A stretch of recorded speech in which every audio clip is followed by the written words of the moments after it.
saya diundang adalah untuk makan siang, bisa dibayangkan setelah saya selesai, Pak Kelvin ada 2, 3, 4 meeting lagi gitu ya. Dan bisa dibayangkan saya juga punya next meeting lagi.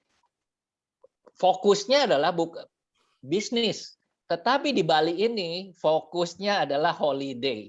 Saya ketemu santai karena setelah ini tidak ada meeting lagi, mood-nya juga holiday, ngelihat apalagi di tepi pantai lagi sunset, ombak gitu ya. Wah, udah matahari turun, bulat telur gitu. Nah, hal yang seperti begini saya melihat bahwa ternyata deal-deal bisnis ini di Bali bisa dijalankan jauh lebih lancar ya. Tidak semua goal, tapi paling tidak mood-nya adalah mood holiday dan tidak mood bisnis. Itu yang pertama. Yang kedua, saya bilang kenapa Bali ini adalah bagus sekali bukan cuma sebagai work from Bali tapi juga work from paradise. Kenapa Bali paradise menurut saya? Mengenai makanan. Ini penting sekali. Makanan itu kalau kita tinggal di satu tempat, makanan itu paling penting. Saya kalau kangen makanan tertentu di Bali ini dicari bisa. Cuma memang sekarang itu yang lagi saya kangen dan belum ketemu adalah bubur ayam abang-abang. Belum ketemu. Kok nyarinya Kenapa? itu sih, Pak? Nah, Kok nyarinya itulah. itu sih, Pak? Kan namanya juga kangen, Pak. Kangen tuh kan bisa aneh-aneh gitu ya. Nah, Terus itu terus? yang saya nggak ketemu. Ada bubur Hmm. ayam khas Jakarta, tetapi agak sedikit aneh presentasinya, dikasih botol kaldu, di mana Betul. memang dikasih kuah gitu ya, sebagai Hmm. kuahnya. Kaldunya is good, tapi saya bukan mengharapkan yang seperti begitu. Saya mengharapkannya adalah ayam suwirnya banyak, ada cakwenya, ada wah itu apalagi tuh bubur odeon gitu ya, wah udah nggak ada bubur odeon Sukabumi gitu ya, nggak ada. Nah, hal-hal yang seperti begini yang tetapi makanan kuliner yang lain di Bali itu adalah banyak sekali. Dan yang paling menarik menurut saya adalah dibandingkan misalnya dengan Jakarta aja. Jakarta juga makanan banyak, tetapi makanan internasional dengan harga murah dan otentik dikerjakan oleh chefnya bule itu di Bali adalah banyak sekali. Kenapa saya pernah ketemu orang masak spaghetti harganya 60.000, saya juga kaget yang masak bule gitu ya. Lalu teman saya bilang ini tuh chefnya di Marina Bay Sands katanya. Chef di Marina Bay Sands jual 50.000, 60.000. Saya bilang, kenapa begitu? Karena ternyata dia married dengan orang Indonesia, orang Jakarta sebenarnya, ceweknya orang Jakarta, tapi mereka decide untuk pindah for good di Bali dan buka mereka menyebut warung, makannya itu cuma 7 meja. Saya bilang 7 meja full tiap malam aja karena dia buka cuma dinner. Ini nggak bakalan untung gitu. Dia ketawa, iya saya kan cuma ini menikmati saya punya hidup. Dia udah berumur ya, jadi ini bukan pasangan muda, mereka kawinnya udah berumur dua-duanya. Ceweknya 40-an, cowoknya saya pikir mungkin udah di atas 60. Tapi chef is chef gitu ya. Kalau dia masak ya masak enak banget gitu ya. Nah, hal-hal yang seperti begitu di Bali itu ada. Dan nah ini lagi ya. Saya sekarang udah minggu kedua di Ubud, ketemu lagi makanan-makanan di Ubud itu murah-murah gitu ya dibandingkan dengan yang di Denpasar. Denpasar ini Kute, Legian, Seminyak, Nusa Dua, kita masukkan juga ke arah sana. Yang ketiga apa? Yang ketiga adalah bahwa di Bali ini adalah international destination. Bayangkan ya, hampir saya sudah keliling 34 provinsi. Dari 34 provinsi tidak ada satu tempat pun di mana kita bisa melihat bule sebanyak di Bali. Bayangkan kita ada di Indonesia, tapi Bali rasa luar negeri gitu ya. Jadi jangan kaget kalau kemarin tadi ada berita bahwa yang pakai bikini ditangkap. Kalau di sini adalah sudah biasa yang pakai bikini naik motor gitu ya. Yang toples pun Pak Kelvin tolong dicatat, yang toples Waduh, pun naik motor gitu ya. Maksudnya saya cowok. cowok ya Pak ya, toplesnya cowok ya Pak. Kalau yang bikini cewek gitu ya. Nggak ditangkap tuh, nggak ditangkap gitu ya. Anton bisa aja nih berguyonnya nih luar biasa. Nah, Jadi semangat Pak ya. ini Saya jadi semangat mau ke Bali nih Pak. no iya harus. Yang keempat Pak, alasan Iya, kenapa harus di Bali. Saya kasih alasan dulu supaya nanti mood-nya naik gitu ya. Yang iya, iya. keempat adalah internetnya kencang, Pak. Ini luar Oh, biasa. Internetnya kencang. Saya tinggal di hotel yang jalanannya itu cukup kecil dan di situ ditulis bahwa ada fiber optik. Bayangkan di kampung sekelilingnya sawah tapi fiber optik masuk ya, dan 2 provider yang masuk fiber optiknya, bukan satu. Ini luar biasa. Fiber optiknya bukan ditanam tapi lewat digantung di atas gitu ya. Nah, itu adalah yang keempat. Yang kelima menurut saya Bali itu luar biasanya adalah Bali rasa luar negeri. Saya mau kasih lihat videonya seperti apa sih rasa luar negeri. Pak Erwin boleh di-setel salah satu video aja, boleh silahkan.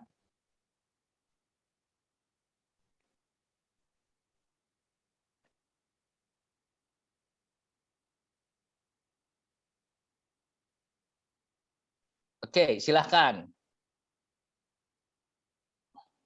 Start. Bapak Ibu, teman-teman, wow. ini adalah di Danau Beratan. Saya bilang ini Bali rasa New Zealand. Wow. Mirip sekali dengan Mirror Lake, danau kaca ya, danau kaca yang ada di New Zealand ya. Lagi Win, ya. Itu ada gunung juga ya Pak? Sebenarnya bukan gunung, itu lebih tepatnya adalah bukit gitu ya, pendek yang ini. Oh, iya, iya. Dan perlu diinfo cuacanya pagi-pagi di sini adalah sekitar di bawah 15 derajat ya. Jadi dingin banget Ya. dan hotelnya itu menyiapkan electric blanket. Iya, iya. Wah, bagus sekali ya Pak. Itu jernih ya. Airnya juga kelihatan jernih nih. Airnya lumayan Pak, lumayan dan cukup bersih gitu ya saya ngelihatnya. Bersih ya. Ya, Oke. oke. Lanjut Pak. Saya lanjut ya. Makasih Win. Oke. Nah, kalau ditanya tadi holiday mood, ketemu banyak pebisnis juga, deal bisnis, ngobrolnya itu enak sekali, lalu juga makanan dan biaya hidup dalam tanda petik adalah jauh lebih murah dibandingkan dengan kota-kota besar lainnya. Memang Jogja lebih murah misalnya ya, Bandung juga not bad, tapi kalau kita cerita Bali dengan situasi tadi sebagai rasa luar negeri, banyak bule dan lain sebagainya, itu Bali menang jauh dari mana-mana. Nah, sampai di sini saya mau menjelaskan bahwa ternyata Bali ini kalau ditanya kebangkitannya bagaimana, kenapa sih Bali itu terpuruk sekali gitu ya? Karena saya melihat ada beberapa faktor. Faktor yang pertama adalah mungkin ratusan tahun ya, paling tidak sejak 1800-an Bali ini sudah dipromosikan sebagai Win. Tolong di-mute ya. Oke. Lanjut ya, Pak. Bali ini sudah sejak 1800-an dipromosikan oleh Belanda sebagai tujuan wisata untuk berlibur di Asia itu ke Bali gitu ya. Jadi bisa dibayangkan mereka itu di Bali itu promosi pariwisatanya sudah lama sekali. Sehingga apa yang terjadi bahwa mereka itu diberikan. Asal mau kerja, saya melihat di kampung-kampung gitu ya, di desa-desa itu sekolah banyak 2 macam sekolah. Satu adalah sekolah SMK guru. Jadi kalau lulus dari sana jadi guru. Itu udah terjamin pekerjaannya. Yang kedua adalah SMK pariwisata. Itu juga terjamin pekerjaannya. Kenapa? Karena di desa-desa, di kampung-kampung yang aneh-aneh lokasinya itu juga ada hotel. Bayangkan ya, di daerah Seminyak dan Canggu yang namanya warung, restoran, kafe, toko ada 3.000-an ya, ada 3.000-an. Itu hanya satu daerah kecil saja. Jadi bisa dibayangkan kalau di Ubud ini juga bagian yang kecil, saya percaya lebih daripada 2.000 yang namanya apakah itu hotel, apakah itu villa. Seperti saya kalau berangkat dari, saya agak sedikit di luar, saya di Tegal Alang. Dari Tegal Alang ke Ubud Center, saya bisa tiap hari itu bisa lewat ratusan villa, villa satu kamar bisa, villanya ada yang 10 kamar, 10 villa gitu ya, tapi yang banyak adalah 1 kamar, 2 kamar seperti begitu, dan banyak sekali, bukan banyak saja. Jadi dari dulu sudah begitu banyak orang yang datang. Orang Bali nggak perlu lagi punya marketing apa-apa. Fokusnya cuma memberikan yang terbaik.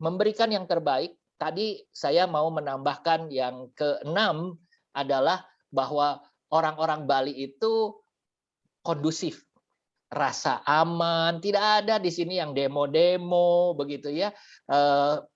Dalam kurang lebih 20 hari terakhir ini di Bali saya ketemu banyak upacara. Kalau ada upacara itu hampir mungkin 95% jalanan itu tidak ditutup. Kalaupun ditutup itu dialihkan. Kalau jalannya tidak bisa dialihkan, dia potong. Tadi pagi orang berdoa di setengah jalan, tapi setengah jalannya lagi pecalangnya, petugas daripada keamanan adat itu membolehkan saya lewat dan diatur. Semua patuh karena ada yang ngatur gitu ya. Jadi bisa dibayangkan perasaan kondusif, siapapun yang tinggal di sini, agamanya, latar belakangnya, mereka oke. Saya kalau ketemu dengan orang di tengah jalan, saya bilang selamat pagi, pasti mereka jawab pagi dan sambil tersenyum. Hal yang seperti ini menurut saya juga membantu bagaimana Bali bisa berkembang. Saya kembali lagi, bertahun-tahun, 200 tahun Bali itu given. Orang datang tanpa promosi yang terlalu sulit. Orang buka warung di pelosok apapun dicari gitu ya. Bisa dibayangkan kalau di Bali ini yang paling banyak adalah spa, laundry gitu ya. Itu kenapa? Karena semua orang yang datang ke Bali pengen dimasas misalnya ya, dan masas itu paling gampang entry levelnya. Kemana-mana ada, dari yang murah sampai yang mahal. Laundry 7.000, 10.000, 15.000 per kilo, tergantung kita mau kualitasnya seperti apa. Saya yang 7.000 itu juga bagus, bersih dan cepat gitu ya, dan wangi yang paling penting dan rapi. Nah, hal-hal yang seperti begini membuat Bali itu kondusif dan nah ini poinnya. Begitu kena pandemi, Bali itu belum siap. Mereka biasanya hanya berbuat baik, mereka memberikan servis hospitality-nya bagus, orang sudah datang. Sekarang orang tidak datang, mereka bingung ya, mereka bingung. Lalu muncullah pasar domestik. Nah, pasar domestik ini merubah cara orang bepergian. Domestik ini ada 3. Yang satu adalah pasar umur 50 tahun ke atas. Umur 50 tahun ke atas sekarang itu tidak jalan-jalan karena rentan ya. Dan mereka lebih banyak adalah tinggal di rumah. Yang kedua adalah di bawah 40 tahun pasangan muda dan mereka jalan-jalan. Nah, mereka jalan-jalan adalah berbeda dengan yang 50 tahun ke atas. Yang 50 tahun ke atas kebanyakan jalan-jalannya adalah diatur oleh travel agent. Tapi yang segmen kedua ini tidak diatur oleh travel agent.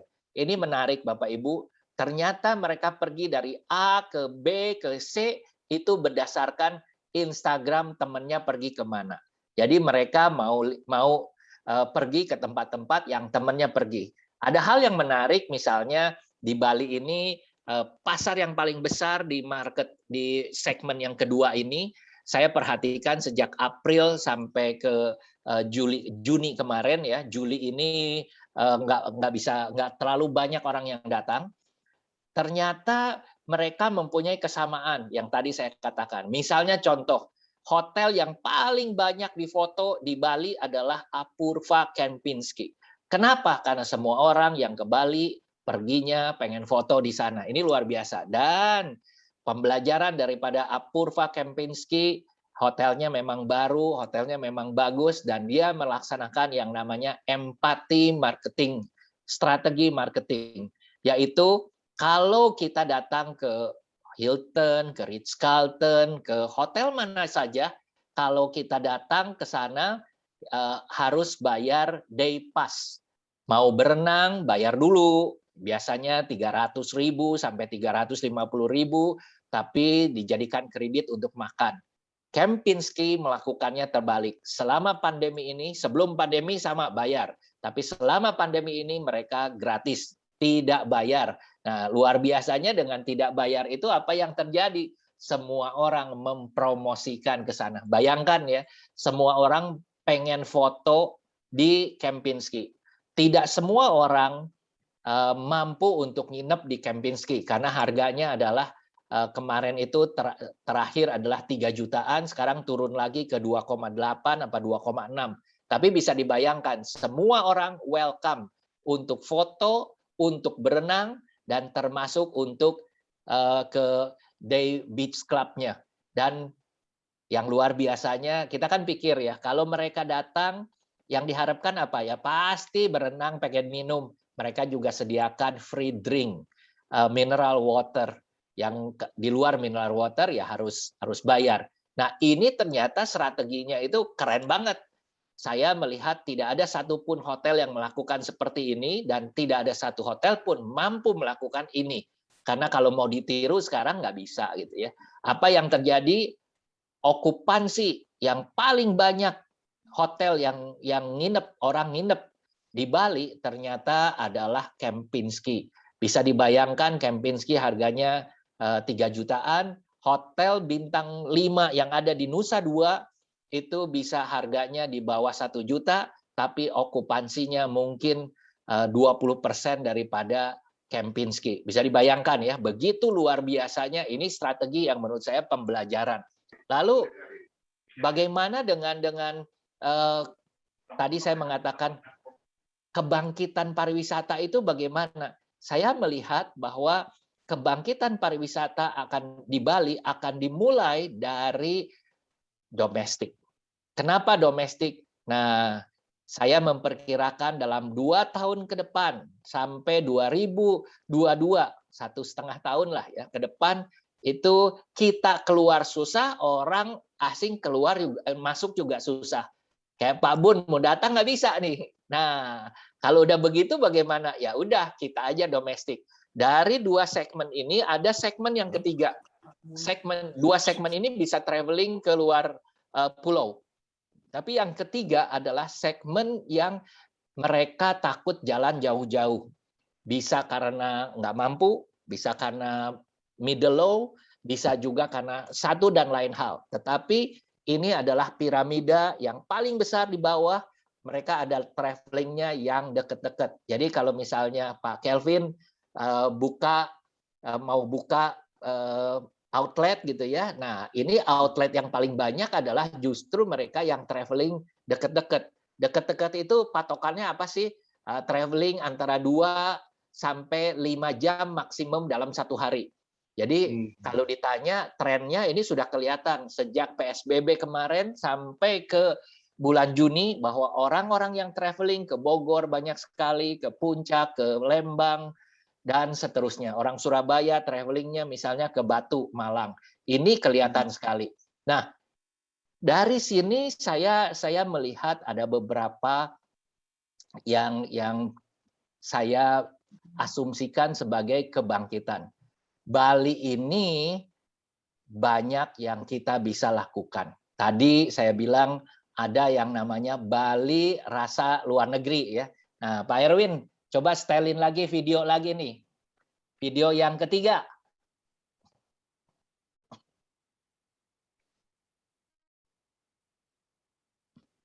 Oke, ini adalah di Pantai Peti Tenget. Saya bilang ini adalah mirror beach, pantai kaca. Ini tanpa filter ya, tanpa filter langsung direct. Lihat khusus jam tertentu. Jadi jamnya adalah kalau nggak pagi harus sore, di mana matahari ke airnya, ke air lautnya, dan yang landai seperti begini. Bisa dibayang ini lagi sunset ya, ini lagi sunset. Tanpa filter bisa seperti begini.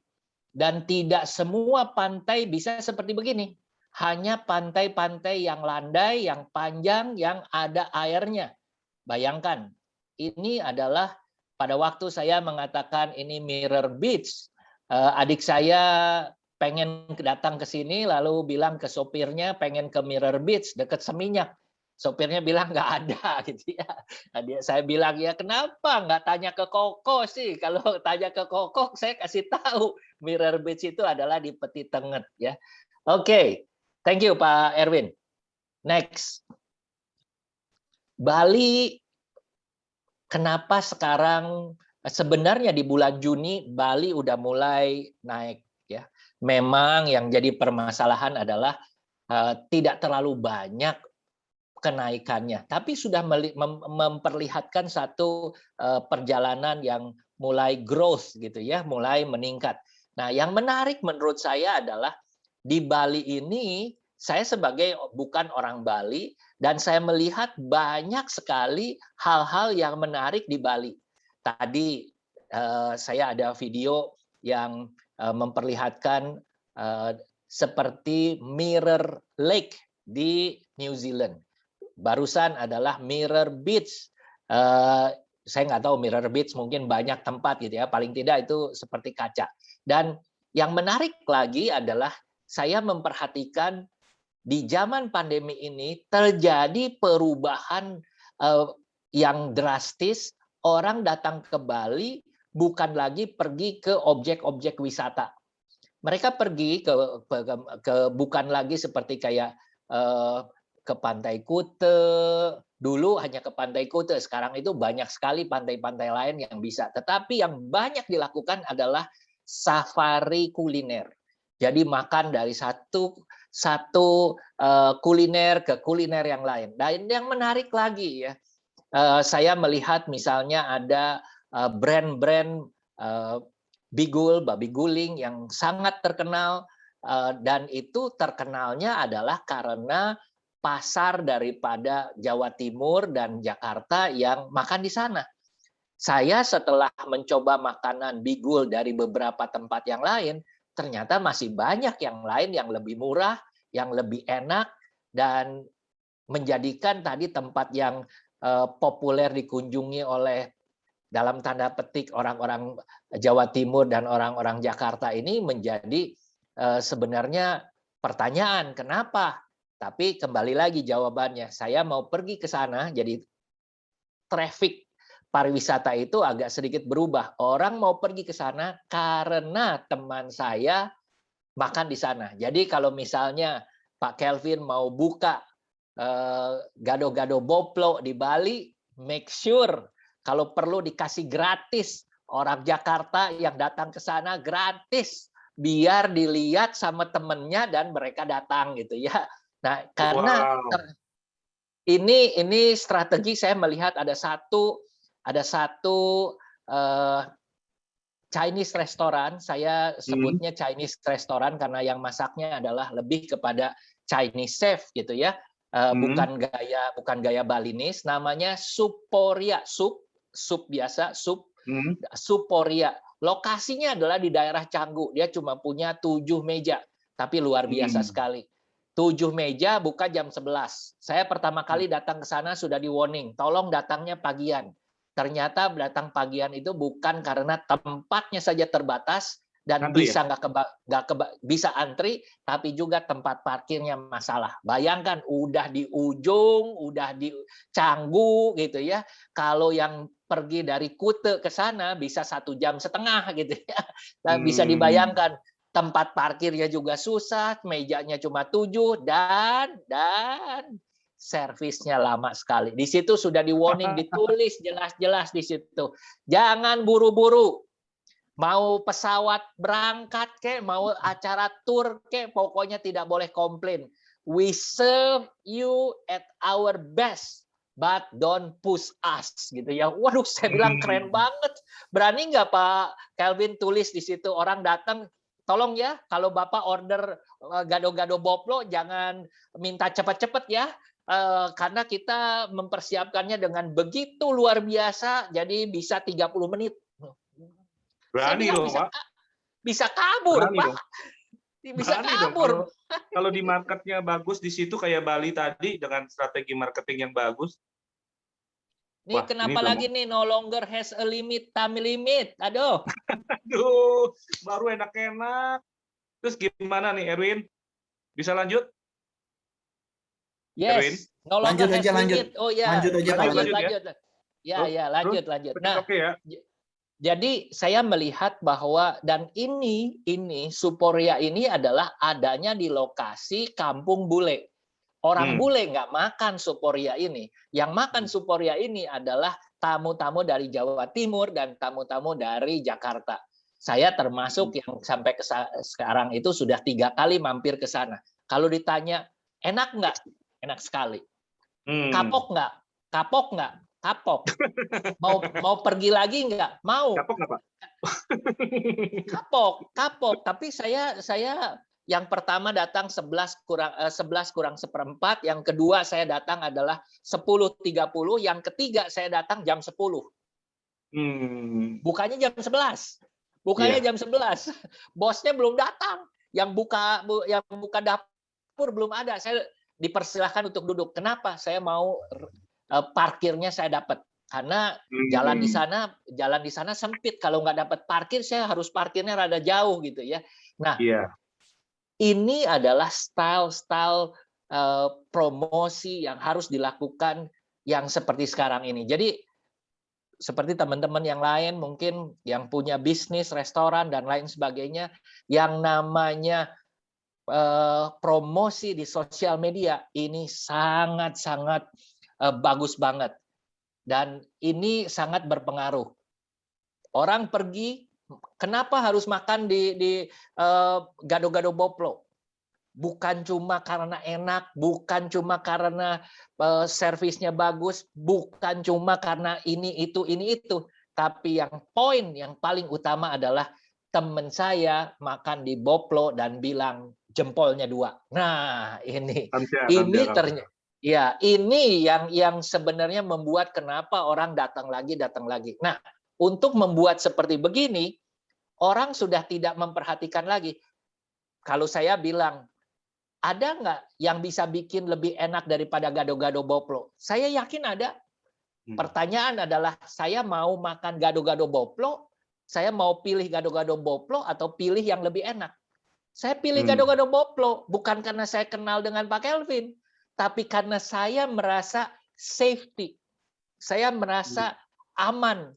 Karena saya yakin sayuran-sayuran yang di gado-gado Boplo ini dimasak sedemikian rupa, kalau tidak habis berapa jam, diganti dengan yang baru. Jadi selalu fresh. Nah, confidence level itu udah masuk ke bawah sadar. Itu yang membuat saya melihat kuliner-kuliner di Bali bisa survive karena tadi persoalan brand tadi ya. Jadi persoalan brand akan juga menaikkan bagaimana kebangkitan di Bali ini. Jadi saya bisa katakan bahwa kebangkitan pariwisata di Bali bisa terjadi adalah lewat kuliner. Kedua, bisa terjadi lewat yang namanya work from Bali, karena Bali saya selalu mengatakan work from paradise. Ada beberapa program yang saya melihat ini akan menjadikan kebangkitan juga di Bali. Tadi selain kuliner, selain juga kerja di Bali itu enak, Yang ketiga adalah wellness. Alasan saya ke Ubud adalah untuk mempelajari wellness. Saya buka top best wellness in the world. Muncul 2 di Indonesia. Dua-duanya adalah adanya di Ubud. Dan saya cek dari 2 ini, 1 tutup, 1 buka. 1 yang buka itu adalah khusus untuk orang asing. Harganya puluhan juta. Saya mencari yang bagus, yang mau kerjasama, dan yang lokal. Dan ternyata ada. Jadi bisa dibayangkan sekarang itu saya mulai approach ya, lalu develop. Karena mereka semua yang seperti begini, wellness di Ubud terutama, Ubud ini pusat wellness. Di seluruh Bali, Ubud adalah yang paling banyak. Yoga punya, kesehatan punya, healing punya. Bayangkan ya, masasnya adalah healing, terapinya adalah kesembuhan. Orientasinya bukan relaksasi, tapi orientasinya kesembuhan. Kan mau ya, saya begitu, saya jarang di masas, saya seringnya di refleksi. Tetapi karena ada satu center di mana dia punya satu master adalah untuk healing, untuk kesembuhan, terapi. Dia scanning saya punya di masa segala macam, lalu ketemu bahwa saya punya pundak ini ada kurang lancar lah. Yang pertama, terapi pertama lebih daripada 1 jam, yang kedua cuma setengah jam sudah, tapi efeknya jauh berbeda. Nah, hal-hal yang seperti begini, yang tadi kebangkitan Bali akan dimulai dengan wisata wellness. Ngapain? Kalau tadi cuma makan, cuma jalan-jalan, kerja di Bali enak, dan alasan yang ketiga adalah kesehatan. Jadi nanti Pak Kelvin, mari kita ke Bali, work from Bali, work from paradise, dengan juga membuat badan itu lebih sehat lagi. Nah, saya minta diputarkan video yang ketiga. Ini video saya adalah yang saya buat beberapa hari yang lalu. Saya ada di Ubud, di tengah sawah. Pak Erwin, silahkan. Video yang keempat. Nah,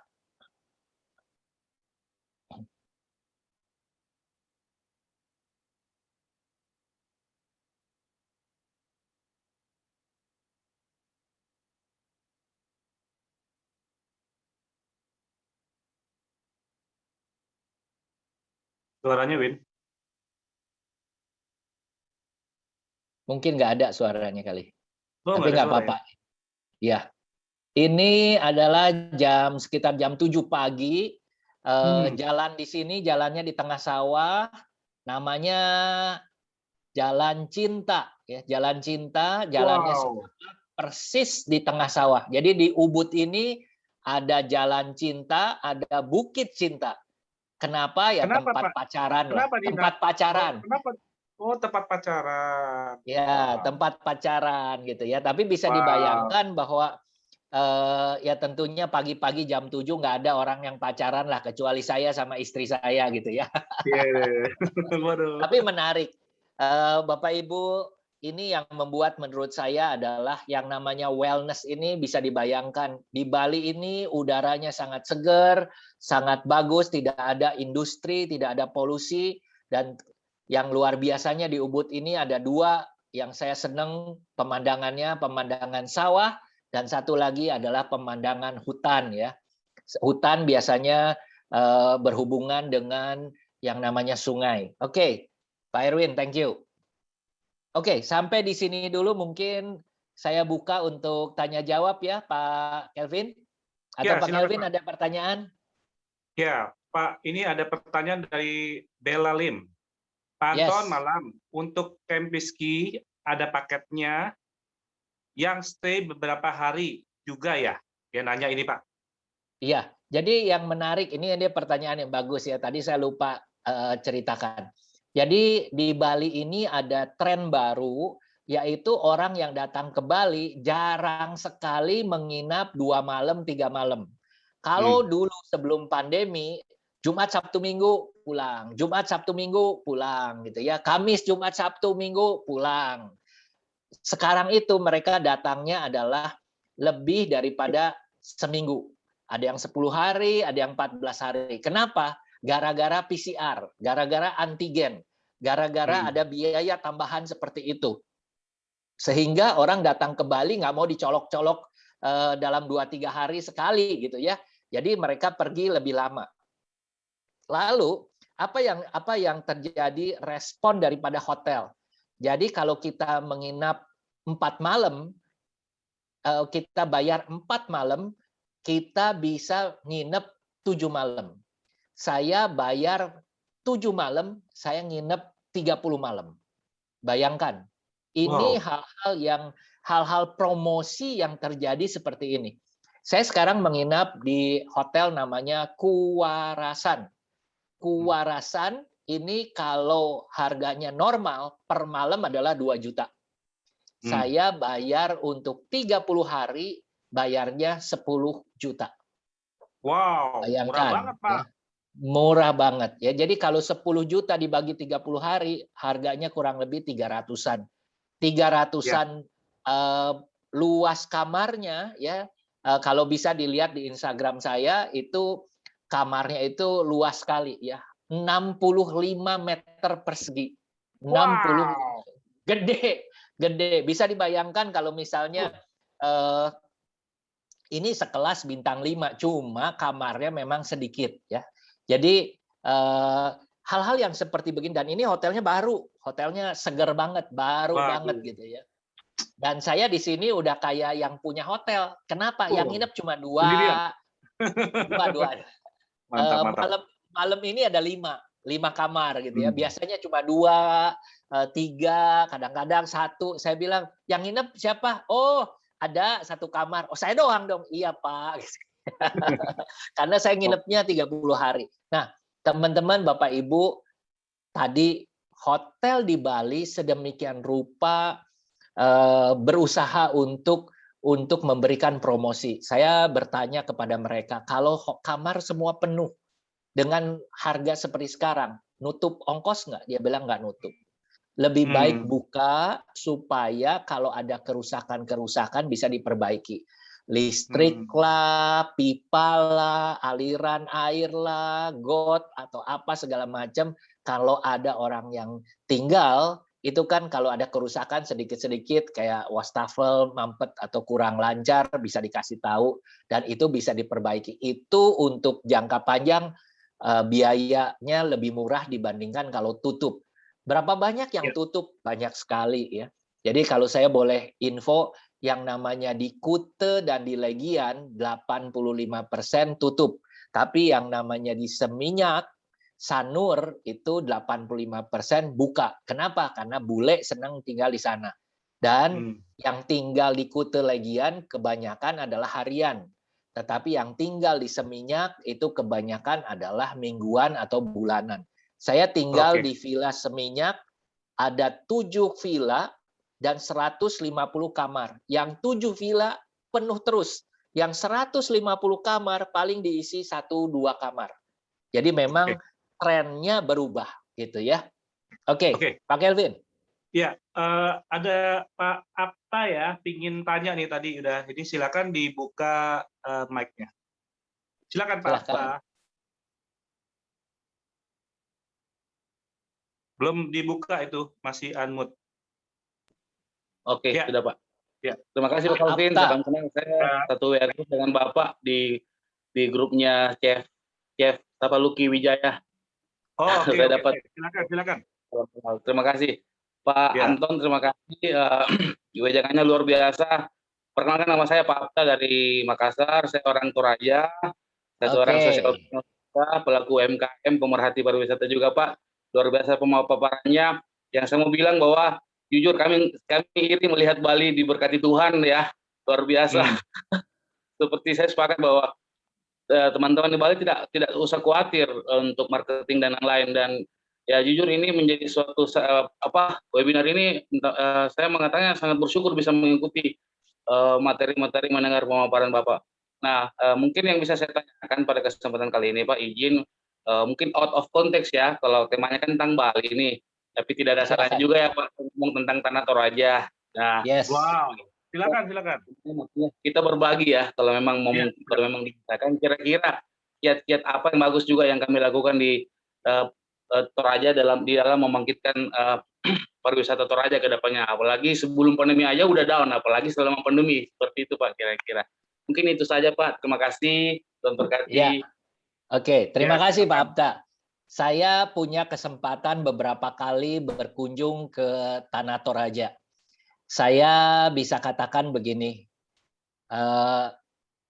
tidak banyak tempat di dunia yang memberikan impresi kepada saya sangat mendalam. Salah satunya saya harus sebut adalah Toraja. Saya sekarang ini airport sudah ada, tapi saya belum pernah terbang ya. Jadi sebelum airport itu beroperasi, saya beberapa kali bawa grup dari Makassar ke Toraja. Perjalanan dari Makassar ke Toraja cukup panjang, tapi begitu masuk ke Tanah Toraja, welcome to Tanah Toraja, saya seakan-akan masuk ke dalam satu dunia yang berbeda. Berbeda kenapa? Atmosfernya luar biasa. Itu yang pertama. Yang kedua, saya sangat salut bahwa orang-orang Toraja, Tanah Toraja ini sangat diberkati dan saya melihat begitu luar biasa. Ini punya potensi yang menurut saya sangat-sangat besar. Bayangkan, namanya penduduknya itu saya selalu mengatakan begini, orang Toraja itu hidup untuk mempersiapkan kematian. Jadi banyak sekali budaya, upacara dan lain sebagainya mempersiapkan. Jadi ini luar biasa sekali. Kalau orang lain adalah hidup untuk misalnya membuat kaya raya misalnya begitu ya. Tujuannya apa ya? Untuk kesenangan sendiri. Tapi di Toraja membuat orang sukses kaya raya adalah untuk mempersiapkan supaya kematiannya itu adalah sempurna. Itu menurut saya luar biasa. Itu yang pertama. Yang kedua, saya belum pernah bikin tur ke seluruh dunia kecuali satu. Saya setiap kali bikin tur ke Tanah Toraja, saya bisa datang ke upacara kematian dan disambut sebagai tamu kehormatan. Padahal saya tidak kenal gitu ya. Ini luar biasa sekali. Saya begitu punya perasaan yang sangat kesan yang sangat mendalam. Bayangkan tiap kali saya ke sana, persoalannya kalau makin ke sini makin banyak acara-acara kematian di tiap desa itu cukup banyak. Kalau dulu agak sedikit sulit karena mungkin yang meninggal makin ke sini makin banyak gitu ya. Sehingga upacara kematian itu dan berjalan biasanya lebih daripada 1 hari. Dan itu luar biasa sekali. Mereka begitu welcome. Jadi bisa dibayangkan ya Pak Apta ya, saya datang tidak kenal dengan orang yang bikin acara kematian tapi disambut sebagai tamu kehormatan gitu ya. Waduh, saya luar biasa dan itu unik. Belum lagi ada satu tempat, saya lupa tempatnya ketinggian, melihat sawah-sawah di sana yang seperti kayak laba-laba di sana dan di situ itu kalau lagi pagi awannya itu datang gitu ya seperti negeri di atas awan, itu juga luar biasa. Dan yang luar biasa dan sangat unik adalah tentunya pemakaman di Tanah Toraja. Jadi kalau ditanya bagaimana membangkitkan pariwisata di Tanah Toraja, persoalannya adalah soal infrastruktur. Terlalu jauh orang dari Makassar pergi ke Tanah Toraja. Ada pesawat sekarang, mungkin harganya agak sedikit mahal, mungkin. Tetapi dari sisi hotel sudah bagus. Saya tiap kali, saya menulis buku, dan secara khusus juga saya membuat Tanah Toraja ini special chapter gitu ya, special karena saya melihat dari sisi makanannya, dari sisi kebudayaannya, kulinernya itu luar biasa gitu ya. Dan yang saya sebenarnya sangat-sangat respect adalah bahwa kebudayaan orang Toraja, mau agama Kristen mayoritas, di keluarga ada Muslim, dan ada juga kepercayaan adat begitu ya. Mereka rukun, nggak ada tuh yang kayak ribut-ribut, nggak ada. Waktu acara kematian satu berdoa secara Kristen, satu pakai jilbab, jelas dia Muslim gitu ya, satu pakai adat gitu ya, dan mereka rukun, nggak ada masalah gitu ya. Gereja dengan masjid berdampingan, saya lihat banyak gitu ya, dan itu aset. Jadi kalau ditanya nanti, saya nggak tahu ada nggak trans dari Makassar ke Toraja. Kalau sudah ada, itu akan menjadikan satu tujuan wisata yang luar biasa. Saya yakin kebangkitan pariwisata Indonesia dimulai dari Bali dan selanjutnya adalah ke kota-kota lain dan termasuk Tanah Toraja. Sukses buat Pak Abda. Oke, Pak Anton. Terima kasih, Pak Abda ya. Ini kayaknya ada yang mau bicara nih dari Pak Kumarudin. Silakan Pak Kumarudin. Sudah ngangkat tangan nih. Silakan Pak. Terima kasih Pak. Atas kesempatan untuk berinteraksi langsung dengan ownernya TX Travel ini ya, Pak Anton ya. Saya Kamarudin Pak Anton, dari Kadin Sulawesi Selatan ya, dan juga dari anggota Pan Ekonomi Indonesia Timur ya. Iya Pak. Sama Pak Anar ya Pak. Ya. Pertama, sebelum pandemik ini Pak, saya termasuk nih pelanggan beli tiket tuh di festival ini sering-sering. Ternyata masih saya ketemu pemiliknya di sini ya. Yang ini saya tanya ini Pak, saya beberapa kali ke Bali juga Pak Anton ya.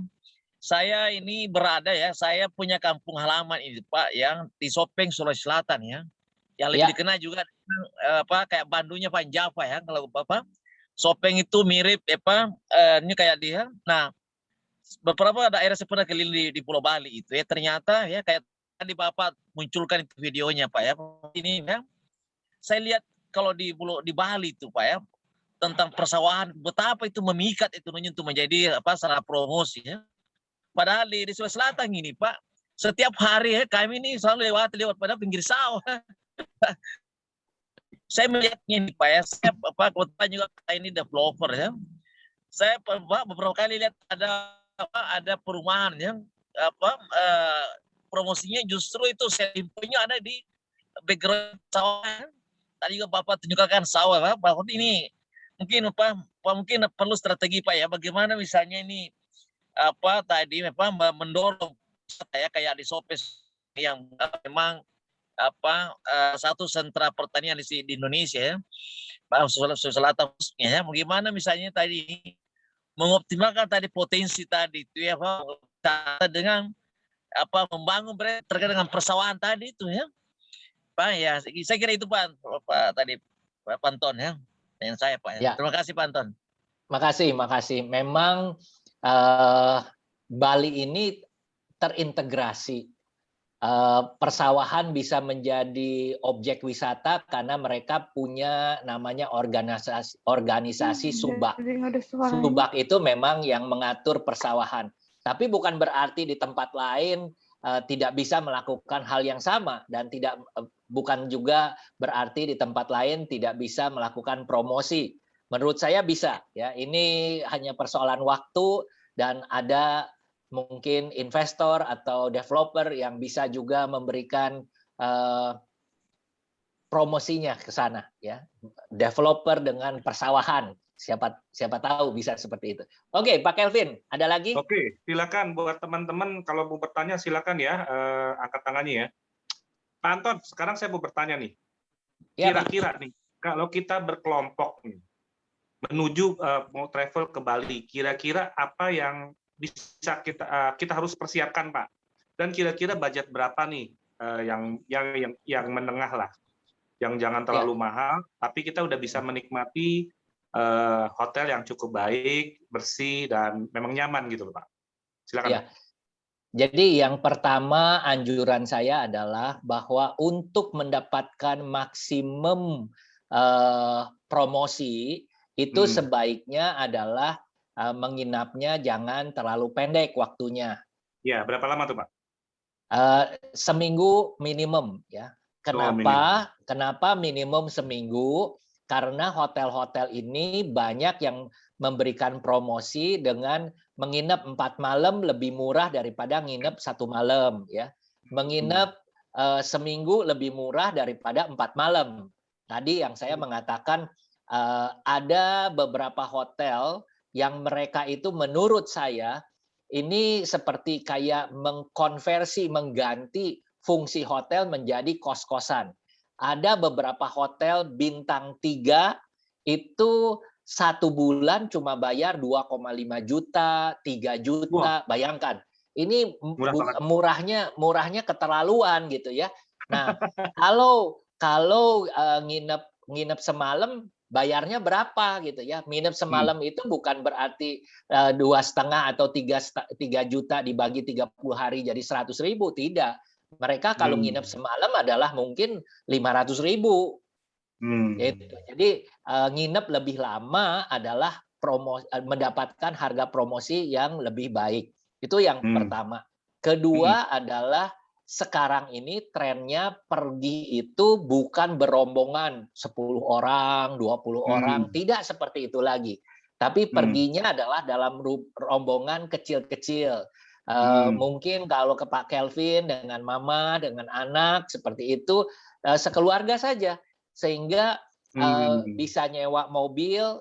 Tren yang baru lagi di Bali terjadi adalah banyak yang nyetir sendiri karena mereka pikir kalau ada sopirnya nanti takut gitu kan. Mereka sopirnya kan pulang ke rumah nanti ada yang tertular atau gimana. Tapi kalau sekeluarga nyetir sendiri itu lebih terjamin ya, sehingga itu yang banyak terjadi.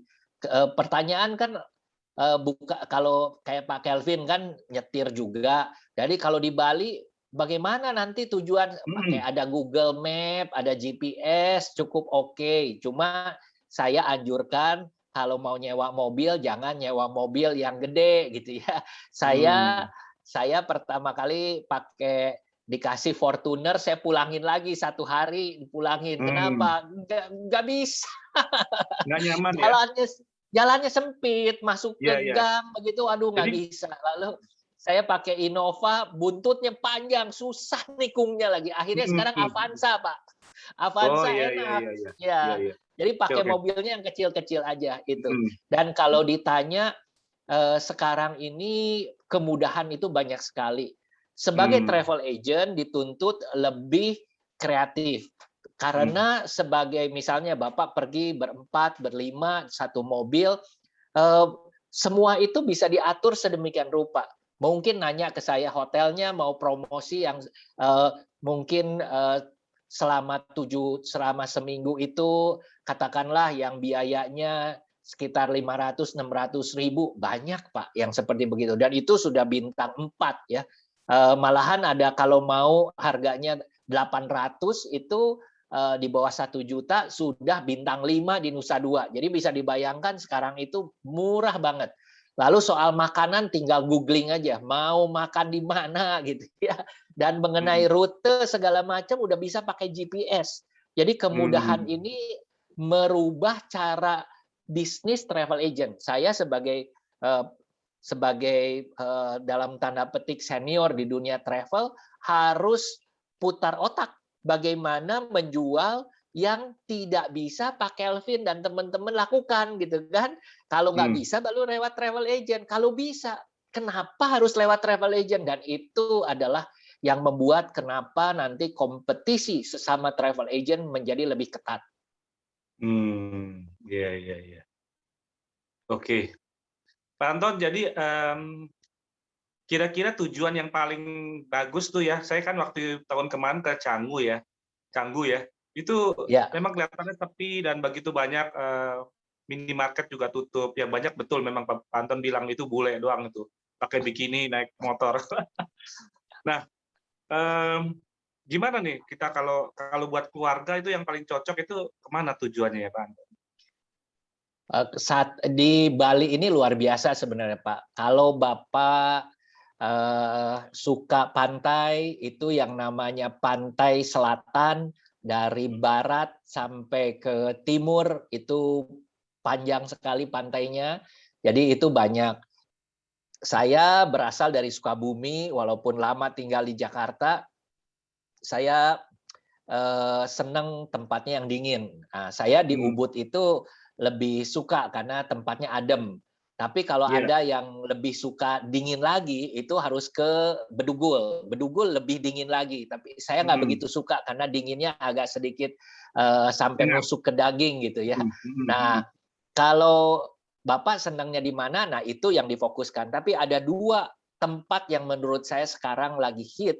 Satu adalah di daerah Seminyak, yang kedua adalah daerah Ubud. Kalau dibandingkan dari dua ini, jujur setelah saya ini bulan keempat, menurut saya adalah tinggal seminggu di Seminyak, lalu tinggal minimum 3 malam di Ubud, itu adalah minimum yang the best. Ya, Pak. Ya. The best choice, kalau punya waktu lebih jauh lagi, baru explore yang lain. Oke, thank you Pak buat jawabannya. Sekarang ini ada pertanyaan, sebentar ya, dari Bella. Bisa tampilin dong Bella. Bella, saya ingin Bella nongol nih di videonya nih. Tadi udah kasih pertanyaan. Silakan Bella, ketemu sama Pak Anton. Bisa booking, bisa. Ya, silahkan. Nanti Bella bisa DM saya. Oh, DM-nya lewat mana ya? Pak Kelvin, saya kasih nomor telepon ya. Ya, siap Pak.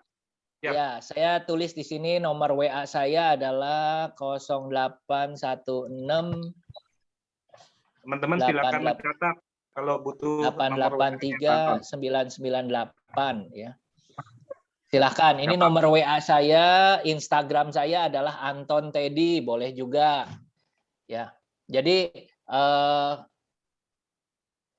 saya melihat bahwa sekarang ini yang namanya maskeran. Oh iya. Maskeran wajah ya Pak Anton. Perawatan. Ya nggak apa-apa. Nggak apa-apa, tampilin aja. Ya nggak apa-apa. Oke nggak apa-apa. Lanjut Pak Anton. Ya, jadi tadi ya menurut saya adalah sekarang ini zamannya sudah berubah, yang namanya fungsi travel agent sudah bukan lagi menjual produk, tapi menjadi konsultan. Konsultan itu apa? Diberikan solusinya gitu ya. Maunya seperti ini, tujuannya seperti ini, apa yang mau didapat. Nah, itu yang maksimal gitu ya. Misalnya kalau dulu travel agent itu yang mengatur semua, dari makan di A, B, C kita yang ngatur. Sekarang itu bukan kita lagi yang ngatur. Kita memberikan suggestion. Oke, kalau mau makanan halal di Ubud itu adalah nasi ayam kedewatan. Nasi ayam kedewatan ada 3. Satu adalah yang paling terkenal Ibu Mangku, monggo silahkan ke sana karena ini yang paling terkenal. Tetapi kalau takut dengan kerumunan, di sana masih ada 2 lagi sebelahan gitu ya. Kalau ditanya makanannya enak yang mana? Yang paling banyak difoto Ibu Mangku, yang 2 lagi nggak difoto gitu ya. Makanannya bagaimana? Sama kurang lebih gitu ya. Mungkin lebih asin sedikit, lebih kurang garamnya sedikit gitu aja.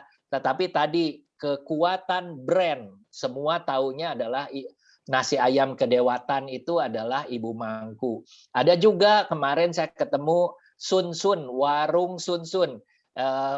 Menurut saya nasi ayam juga, nasi campur sebenarnya.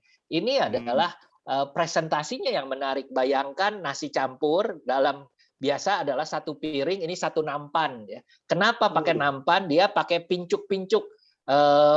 box-box di daun dikelilingi gitu ya, dan itu di tengahnya adalah nasinya. Dan itu kalau ditanya makanannya enak, jangan tanya enak, tapi jawabannya adalah makanannya bagus gitu ya. Kalau di foto keren gitu ya.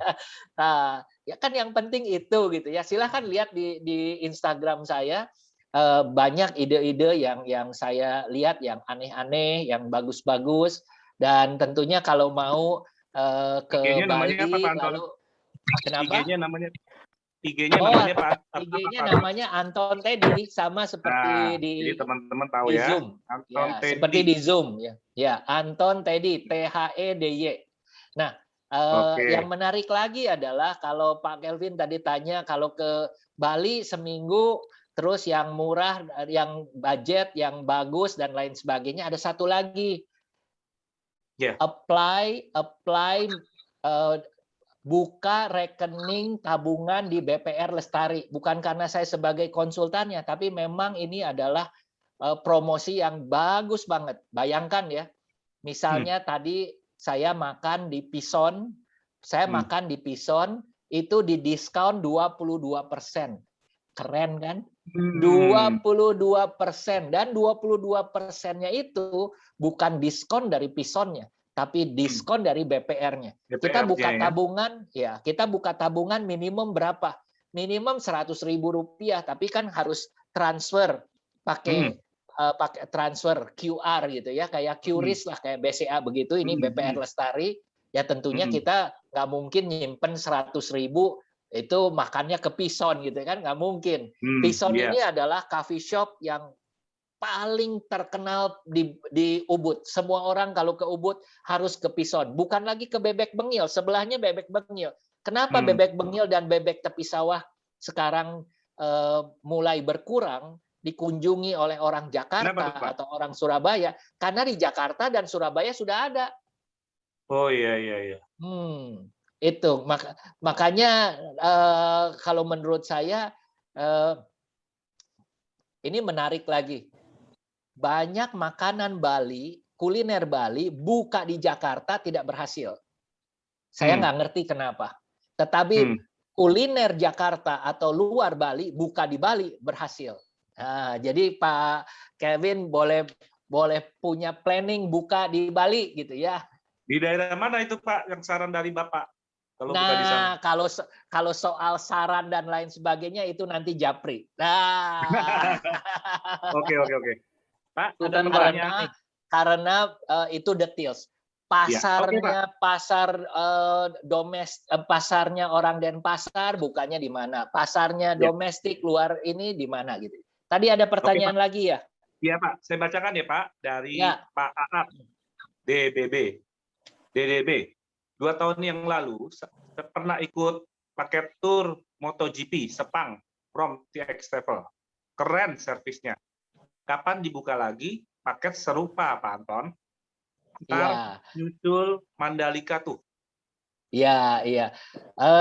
Sampai hari ini TX Travel tidak berani deposit untuk beli tiket mempromosikan Mandalika karena sampai hari ini Mandalika belum masuk kepada jadwal MotoGP.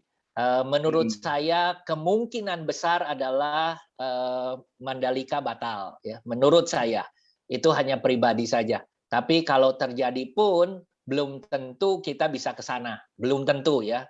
Siapa tahu bisa. Dan memang kalau ditanya mengenai MotoGP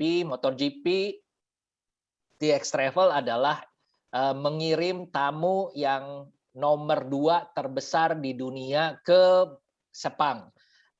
Tahun 2019 terakhir kita mengirim adalah 8.600 orang untuk event untuk event itu Sabtu datang, hari Minggu, Senin pulang ya. Jadi memang kita fokus, itu pekerjaan yang luar biasa besar, dikerjakan selama 1 tahun hanya untuk event 3 hari 2 malam. Tapi memang kita spesialis untuk MotoGP Sepang.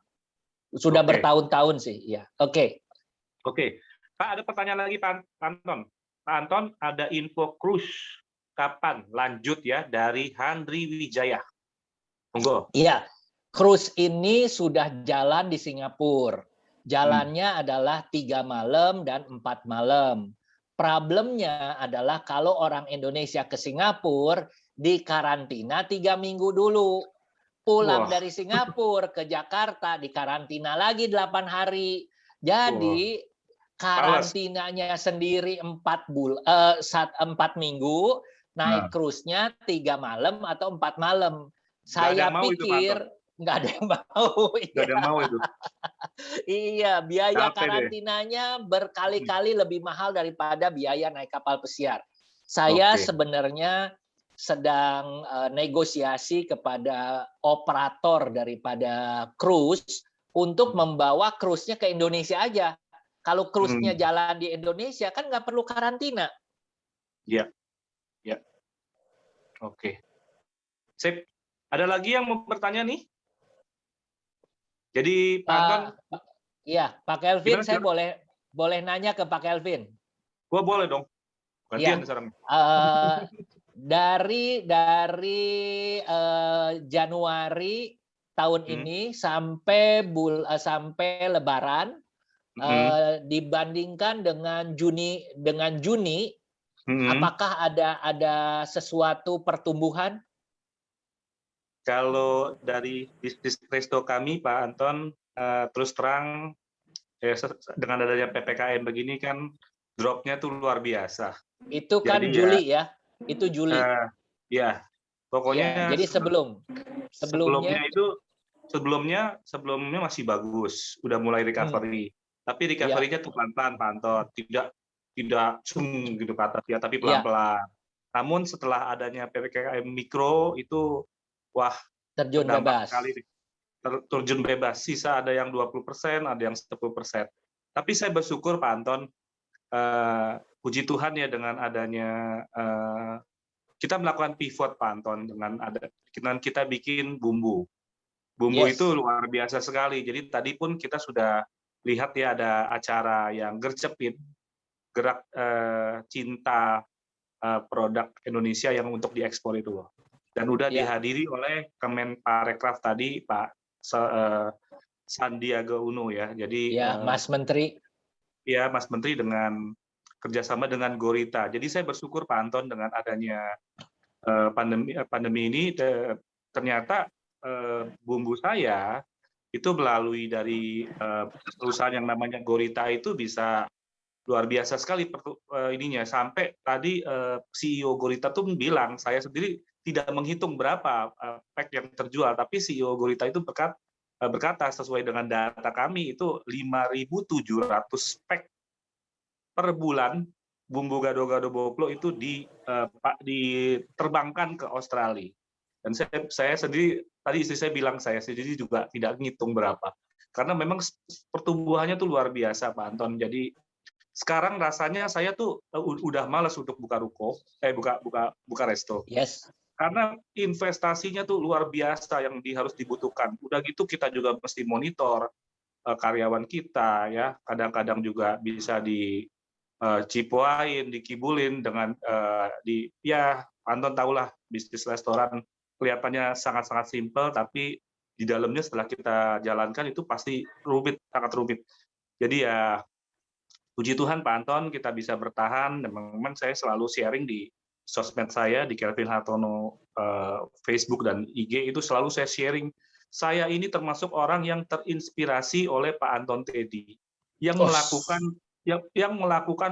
kayaknya udah ribuan ya Pak Anton ya waktu itu ya IG Live. Itu Pak Anton itu motivator saya, itu yang membuat saya melakukan IG Live lagi.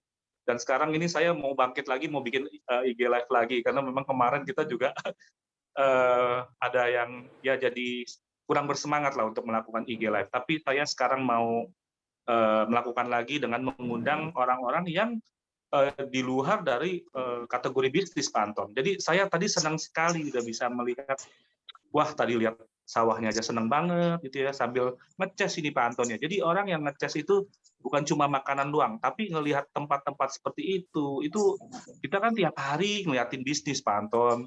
Kita ngeliatin karyawan, ngeliatin dagangan, nah itu perlu refreshing ya. Dan mama saya itu orang yang suka jalan-jalan, Pak Anton, tapi dengan kondisi sekarang mungkin agak takut-takut. Dan kemarin, bulan kemarin ya saya juga jujur ngomong, saya terkena positif dengan COVID, tapi puji Tuhan karena memang saya udah 2 kali divaksin, jadi gejalanya ringan, Pak Anton, cuma meriang-meriang aja.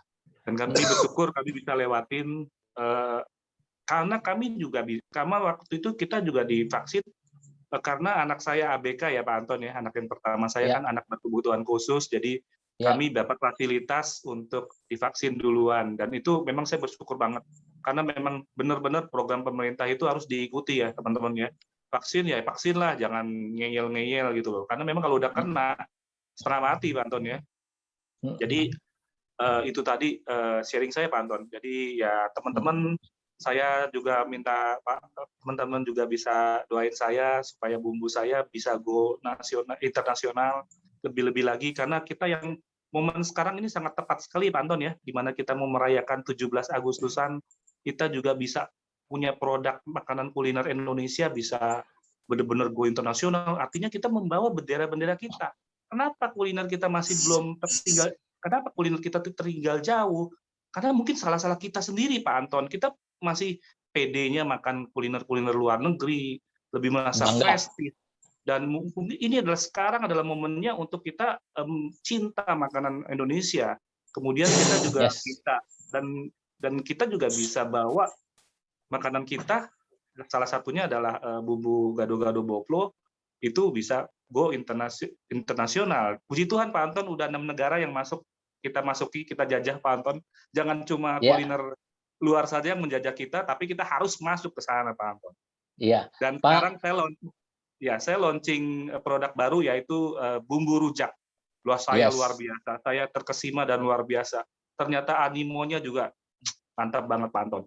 Jadi segala sesuatu harus dijalankan, jangan teman-teman yang terdampak itu jangan sampai menyerah, jangan sampai gimana-gimana. Pikirkan, kadang-kadang ketika kita sudah dalam kondisi terjepit, itu otak kanan kita udah mulai kerja, dan be kreatif. Salah satunya kalau kita mau jadi orang yang kreatif adalah sering-sering jalan-jalan.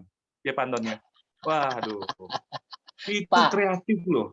Ya, Pak. Iya, ada ide nih muncul nih Pak. Ya, silakan Pak. Saya kalau ke supermarket, istri saya itu suka beli salad Pak.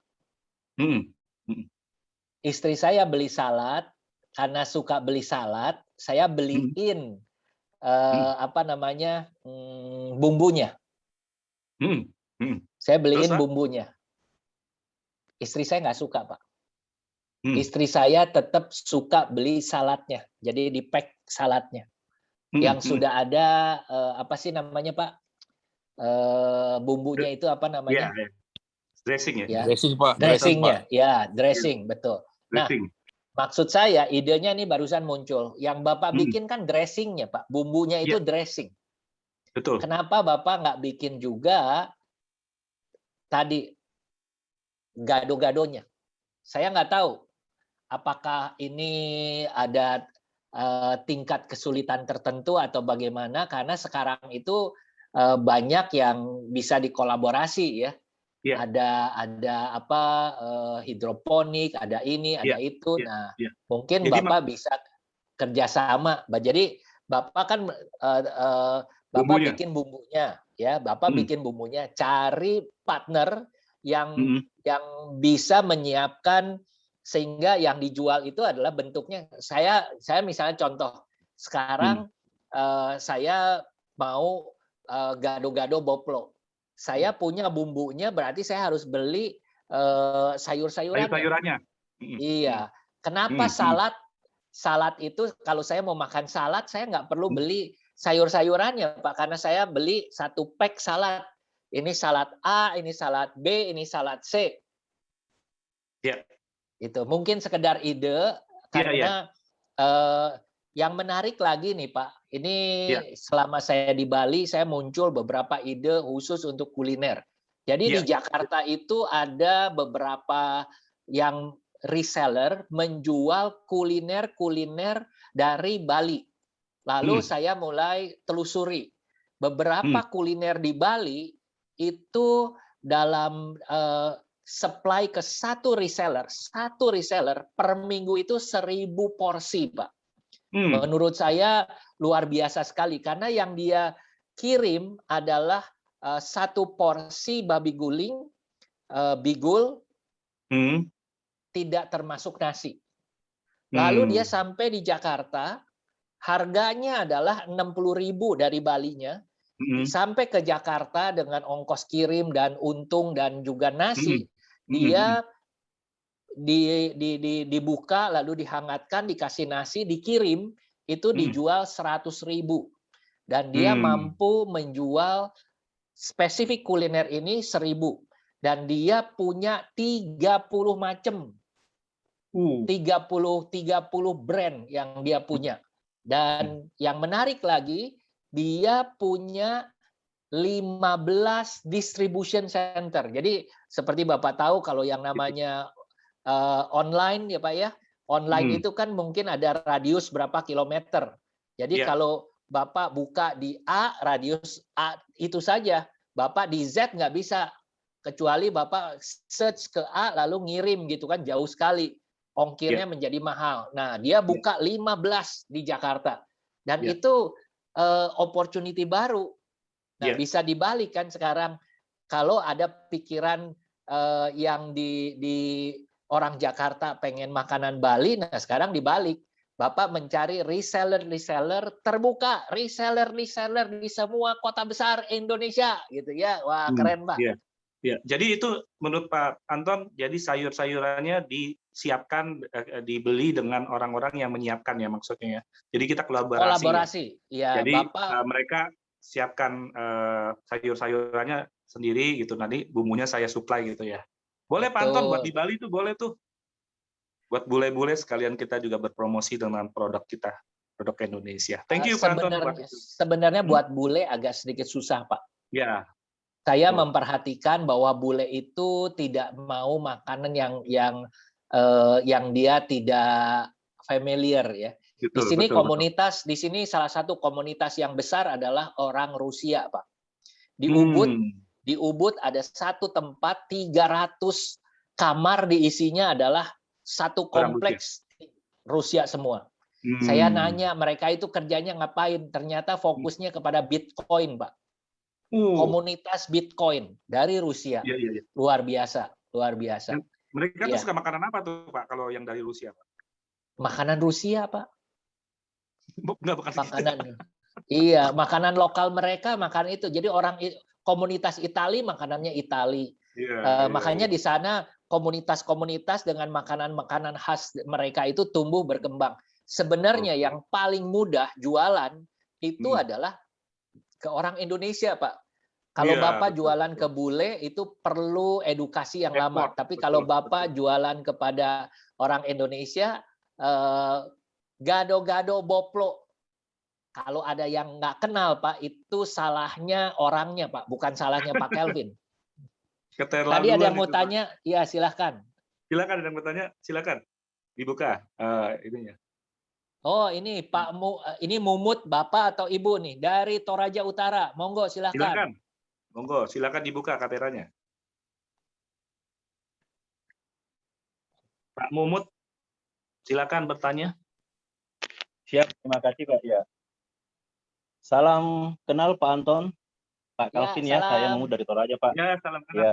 Maaf saya pakai jaket Pak, sekarang suhunya 18 derajat Pak di Toraja, lagi dingin Pak sekarang. Silakan ya, Pak. Silakan. Saya terkesima Pak, langsung bertemu dengan Bapak langsung Pak Anton ya. Saya sambil kepoin di sini di laptop saya, ternyata Bapak ini tukang Pak ya, tukang jalan-jalan. Tukang jalan-jalan. Iya tukang jalan-jalan ya. Tukang jalan-jalan. Tukang jalan-jalan. Jadi, ya terima kasih sekali Pak. Saya sangat terinspirasi dengan apa yang Bapak sampaikan tadi, walaupun agak terlambat karena kebetulan Ketua UMKM saya Pak Apta tadi Pak. Apta tadi yang ajak. Ya, Ketua UMKM kami itu di provinsi kami di daerah Pak. Ya. Saya ini Pak begini, kebetulan saya ini pelaku pelaku pariwisata independen Pak di Toraja selama ini. Kadang-kadang bersinergi dengan pemerintah dalam hal meningkatkan pariwisata, event, dan lain sebagainya. Nah, kami mulai dulu itu dengan Lolai Negeri di Atas Awan. Dengan kegiatan adat budaya, para layang, dan lain sebagainya, Pak. Nah, saya ingat 2 tahun lalu saya terkesima juga ke Bali, di Seminyak saya 3 hari nginap di Hotel Seminyak. Saya sempat eksplor, itu luar biasa. Saya lebih tertarik ke sawah. Sawahnya Bali, Pak. Jadi benar-benar tertata dengan bagus, kemudian juga cantik sekali lah. Sehingga saya berpikir ada 3 pertanyaan nih, Pak, saya mau ajukan ke Bapak hari ini. Sebenarnya di Toraja ini banyak destinasi, Pak. Artinya apa yang Bapak sampaikan tadi ketika berkunjung ke Toraja, ada namanya Rambu Solo, itu namanya kedukaan, Pak, tadi itu. Nah, itu salah satu juga yang digemari oleh pengunjung, tapi bule, Pak. Nah, sekarang kan tidak ada bule. Nah, yang ada sekarang ini saya berpikir saya mau menciptakan sebuah destinasi yang baru yang sedikit berbeda, yang memang rata-rata milenial dan orang-orang lain itu berkunjung, Pak, ke destinasi yang fresh saat ini di Toraja, ya, bukan cuma ke kuburan, Londa, Kepekesu, katakanlah seperti itu. Tetapi kembali ke sawah, Pak. Banyak sawah kita ini seperti yang Bapak sampaikan tadi itu, di atas bukit Bapak melihat seperti laba-laba, itu adalah sawah persawahan, Pak. Pematang-pematangnya kalau kita lihat dari jauh itu seperti laba-laba, Pak. Itu kampung saya, namanya Batu Tumonga. Kampung kami, namanya Batu Tumonga. Itu salah satu masterpiece pariwisata kami yang ada di Toraja Utara sampai hari ini, Pak. Nah, jadi saya punya kerinduan untuk menciptakan sebuah destinasi yang seperti yang Bapak sampaikan tadi, di persawahan ada restonya, ada spa, dan lain sebagainya. Nah, itu harapan saya ke depan. Tetapi saya bertanya gimana teknik marketing destinasi seperti ini, Pak. Seperti itu. Teknik marketingnya seperti apa? Kira-kira apa yang harus langkah-langkah apa yang harus kita lakukan untuk menciptakan sebuah destinasi baru yang sedikit berbeda di Sulawesi Selatan, khususnya di Toraja, Pak, ya. Yaitu menciptakan sebuah destinasi di tengah sawah atau di pinggir sawah. Nah, karena kan di sini banyak sekali pilihan-pilihan pariwisata yang ada di Toraja, Pak. Sangat banyak sekali, tetapi tidak dikelola secara maksimal, mungkin karena SDM. Nah, kemudian yang ketiga, bisakah Pak Anton mohon petunjuknya, sistem marketing bisa kami diajar atau bagaimana caranya supaya kami ini bisa dituntun, Pak, seperti itu, karena kami masih buta dalam hal seperti itu. Sehingga jujur destinasi kita di Toraja itu tahun 70 sampai 80 itu nomor 2 dari Bali, Pak. Tapi sekarang kan sudah mulai sangat tergeser, Pak. Tertinggal ke nomor urutan 12 Toraja. Ya, kita tidak tahu kenapa. Mungkin kesalahan dari pemerintah kah atau bagaimana, kita juga belum paham. Sehingga kami berharap mudah-mudahan dari DX Travel bisa mungkin tandem, Pak, sistem marketing nanti membantu kami sehingga tingkat kunjungan kembali ke Toraja pasca Covid ini bisa lebih meningkat, Pak. Karena saya kadang-kadang sama teman-teman di sini pelaku UMKM bahwa kita harus persiapkan pasca Covid. Orang pasti akan semua datang ke Toraja. Saat ini saya ada beberapa lalu-lalang di Toraja itu ada beberapa turis, ternyata setelah saya tanya rata-rata dari Bali. Turis-turis dari Bali semua yang tertahan di sana. Nah, itu aja, Pak. Mohon petunjuknya. Ya. Demikian, terima kasih, Pak. Oke, iya, Pak. Yang pertama dimulai marketing itu adalah sekarang itu adalah lewat sosial media. Bapak harus mulai buka di TikTok, di Instagram, di Facebook, ini harus mulai. Mulai dengan hal-hal yang biasa-biasa, lalu mulai belajar, lihat kiri kanan, orang-orang mempromosikannya seperti apa. Jadikanlah Bapak sebagai tempat bertanya.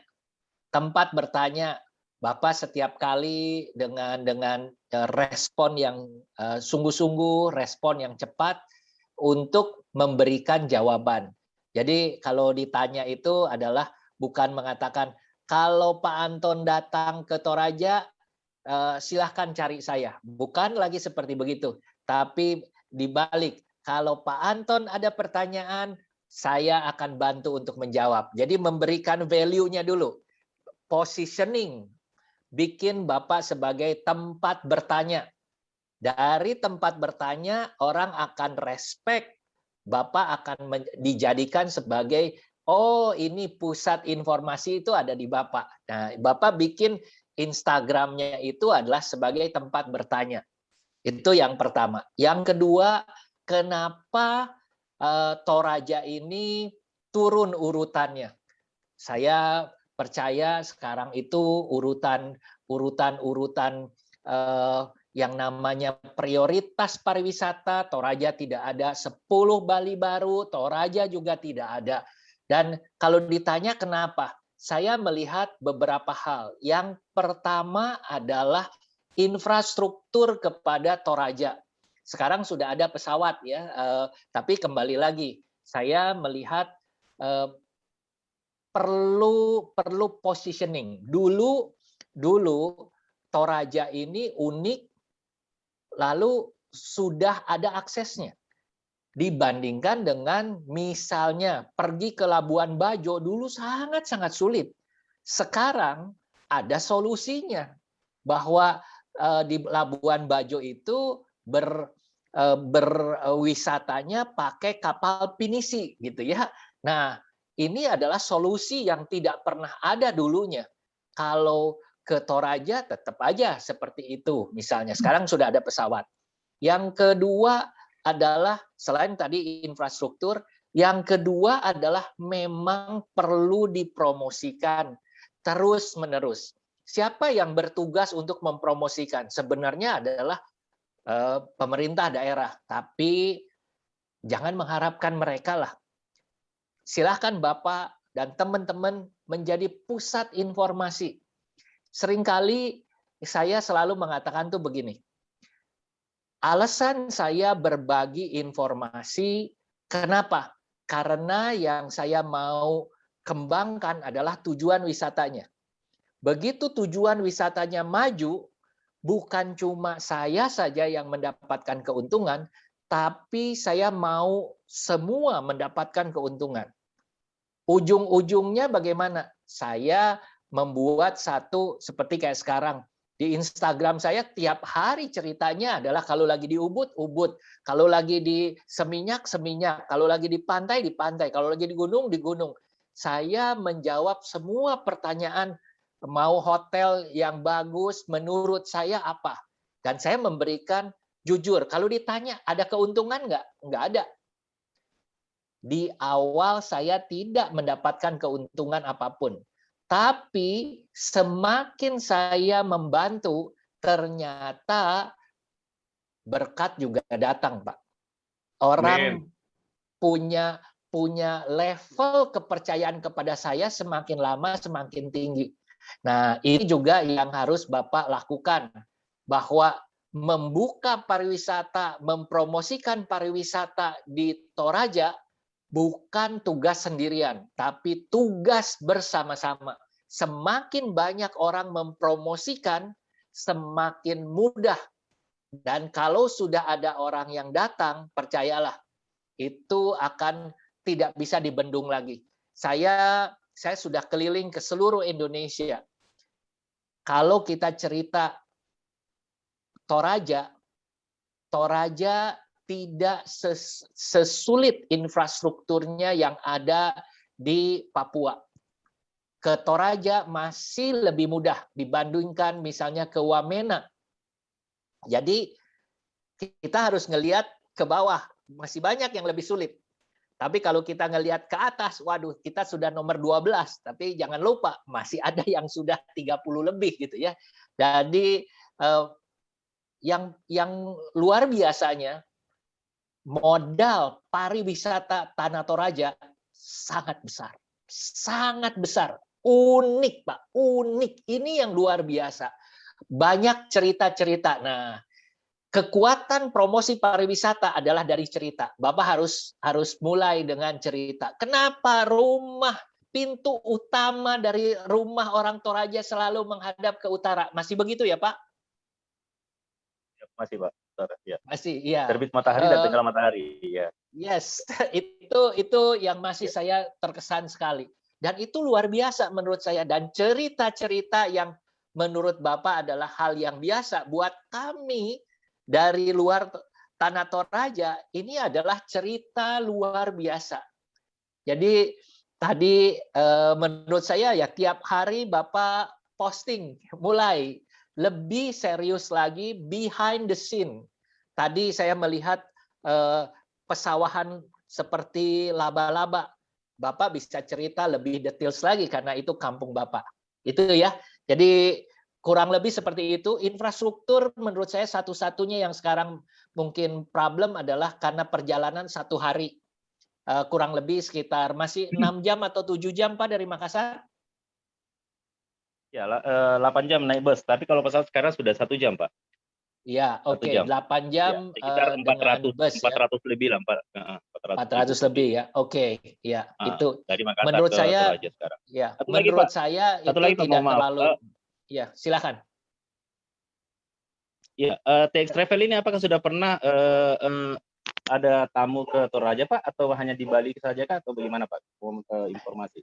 TX Travel. Apakah Kami juga berangkat punya ke Toraja? ya, kami punya cabang di Panakukang, Makassar. Saya sendiri sudah beberapa kali ke Tanah Toraja, Pak. Jadi memang kita punya program mingguan sebenarnya untuk pergi ke Tanah Toraja minimum 2 orang. Nanti Bapak bisa kontak saya, tadi saya sudah kasih nomor WA-nya ya. Bapak bisa lihat nomor WA saya. Kalau enggak bisa, kalau enggak tahu nanti Bapak tulis. Nanti saya jawab lagi ya. Oke. Nanti kami mau bantu untuk sama-sama kalau diperkenankan. Sudah catat, Pak. Ya. Siap. Ya, Siap. saya, ya. Oke. Ya, nanti bimbingannya juga boleh ya. Boleh bertanya, ini benar enggak, ini benar enggak. Nanti setelah itu lancar bisa jalan sendiri ya. Oke. Ya, Pak Kelvin. Ya, Pak Anton, ya saya mau bacakan ya respon dari teman-teman nih. Terima kasih ya udah pada tulis-tulis di sini nih. Termasuk bikin saya semangat nih. Luar biasa dari Bella Lim. Thank you, semangat terus ya. Terus dari Valerie, thank you juga. Dari Henry, betul Pak, gado-gado on the go. Voice-nya nggak kedengeran katanya. Boplo on the go. Thank you dari Pak Buntaran. Ada Justip juga. Oke ya. Ini ada lagi izin, ini kan udah ya. Desmond, oke. Pak Anton, waktu juga yang memisahkan kita ya. Saya rasa cukup ya Pak Anton ya. Saya terima kasih buat sharing-sharing Pak Anton dan jangan bosan-bosan nanti kalau saya mau panggil lagi Pak Anton ini nggak cukup satu sesi aja Pak Anton. Tadi aja kita di awal masih butuh ini ya, tapi kita harus belajar berlatih memang kalau di Zoom lebih benar-benar serius ya. Saya juga mengucapkan terima kasih buat teman-teman yang sudah berpartisipasi di acara kita ini dan jangan bosan-bosan nanti kita akan bikin lagi ya acaranya ini. Dan saya selaku host Kelvin Hartono mengucapkan terima kasih sekali lagi buat Pak Anton, buat Pak Erwin, buat thank you ya Win. Juga teman-teman tuh udah lagi ngucapin nih, jangan lupa untuk selalu follow IG-nya Pak Anton. Dan udah ada juga teman-teman lagi ya yang tadi dari Gorita. Terima kasih semua udah pada menonton ya. Jangan lupa thank follow. you, Pak. Saya you, juga Pak Anton. Kelvin Hartono di Facebook dan di IG. Kita nanti akan jumpa lagi di lain kesempatan. Tuhan berkati dan saya mengucapkan selamat malam dan sampai jumpa lagi ya teman-teman. Dadah. God bless. God bless. Ya Anton, Erwin silakan.